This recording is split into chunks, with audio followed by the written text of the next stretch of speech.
चुनाव में पार्टियों द्वारा मैनिफेस्टो जारी होना एक अहम हिस्सा है, क्योंकि सभी पार्टियां अपने अपने वादे उसमें बताते हैं कि हम अगर चुनाव जीत जाते हैं तो ये सभी लिखे हुए वादे पूरे करेंगे। और तो और इन्हीं मैनिफेस्टो को लेकर सभी पार्टियां एक दूसरे के ऊपर आरोप भी लगाती हैं। वहीं भाजपा ने अपना मैनिफेस्टो गुजरात चुनाव को लेकर जारी कर दिया है और उन्होंने भी सभी जरूरत के हिसाब से उसमें अपने अपने वादे भी लिख दिए हैं। लेकिन अब इसी घोषणा पत्र को लेकर आपने भाजपा पर निशाना साधा है। गुजरात विधानसभा चुनाव को लेकर बीजेपी की ओर से जारी किए गए घोषणा पत्र पर आम आदमी पार्टी ने प्रतिक्रिया दी है।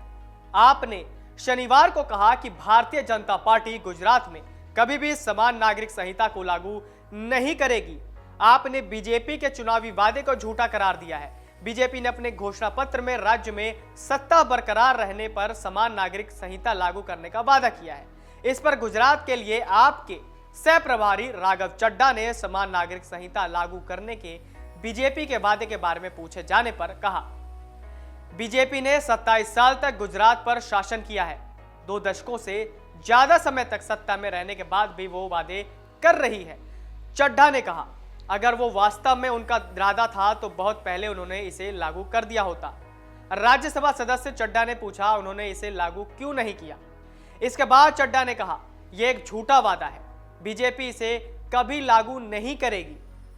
बता दें कि गुजरात सरकार ने पिछले महीने घोषणा की थी कि वो यूसीसी को लागू करने के लिए एक समिति बनाएगी। अन्य बीजेपी शासित राज्यों जैसे हिमाचल प्रदेश और उत्तराखंड ने भी यूसीसी यानी कि यूनिफॉर्म सिविल कोड लागू करने का वादा किया। चड्ढा ने कहा कि न तो बीजेपी और न ही कांग्रेस गुजरात चुनाव से पहले असली मुद्दों पर बात कर रही है। उन्होंने कहा कि आप एकमात्र पार्टी है जो गुजरात के लोगों के आर्थिक उत्थान के लिए मॉडल लेकर आई है। गुजरात में 1 और 5 दिसंबर को 2 चरणों में चुनाव होना है। गुजरात विधानसभा चुनावों के लिए बीजेपी ने अपने घोषणा पत्र में यूनिफॉर्म सिविल कोड के अलावा संभावित खतरों, भारत विरोधी ताकतों और आतंकी संगठनों के स्लीपर सेल की पहचान करने और उन्हें खत्म करने के लिए एक एंटी रेडिकलाइजेशन सेल बनाने का वादा किया है। घोषणा पत्र में मदरसों का सर्वेक्षण कराने और वक्फ बोर्ड की संपत्ति की जांच करने का भी वादा किया गया है। अन्य वादों में 20 लाख रोजगार के अवसर सृजित करना और अगले 5 वर्षों में राज्य की अर्थव्यवस्था को 1000 अरब अमेरिकी डॉलर तक ले जाना शामिल है।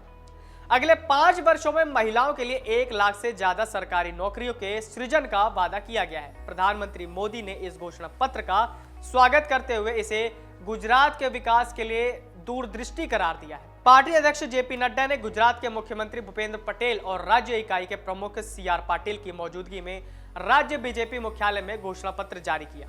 घोषणा पत्र में पार्टी ने लड़कियों के लिए केजी से पीजी तक मुफ्त शिक्षा का भी वादा किया है। पार्टी ने यह भी आश्वासन दिया कि प्रधानमंत्री जन आरोग्य योजना के तहत चिकित्सा बीमा कवर की राशि को प्रति परिवार 5 लाख रुपए से 2 गुना करके 10 लाख रुपए किया जाएगा।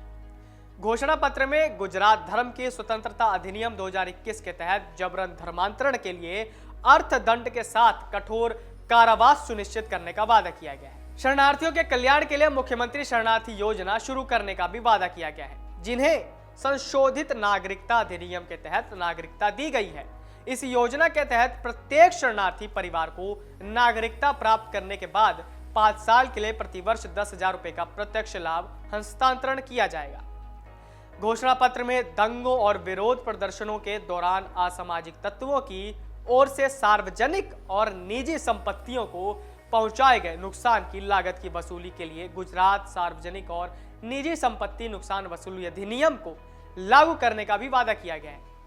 अन्य प्रमुख वादों में दक्षिण गुजरात और सौराष्ट्र क्षेत्र में 2 सी फूड पार्क स्थापित करना, आर्थिक रूप से कमजोर परिवारों के लिए स्वास्थ्य केंद्रों में मुफ्त निदान सेवा और अनुमोदित प्रयोगशालाएं, 3 सिविल अस्पताल या मेडिसिटीज, 2 एम्स स्तरीय संस्थान स्थापित करना और 20,000 सरकारी स्कूलों को उत्कृष्ट विद्यालयों में परिवर्तित करना शामिल है। बीजेपी ने आईआईटी की तर्ज पर 4 गुजरात प्रौद्योगिकी संस्थान स्थापित करने का भी वादा किया है। गुजरात भर में 100 अन्नपूर्णा कैंटीन स्थापित करने का भी वादा किया गया है, जो दिन में 3 बार 5 रुपए में भोजन उपलब्ध कराएंगी। किसानों के बारे में बात करते हुए नड्डा ने कहा कि अगर बीजेपी सत्ता में आती है तो एपीएमसी, मंडियां, छटाई और ग्रेडिंग इकाइयां, कोल्ड स्टोरेज, गोदामों और प्रसंस्करण केंद्रों के समग्र विकास के लिए 10,000 करोड़ रुपए खर्च करेगी। वहीं 25,000 करोड़ रुपए सिंचाई तंत्र को मजबूत करने के लिए खर्च किए जाएंगे। डाउनलोड करें अमर उजाला ऐप और पाएं खबरें लगातार।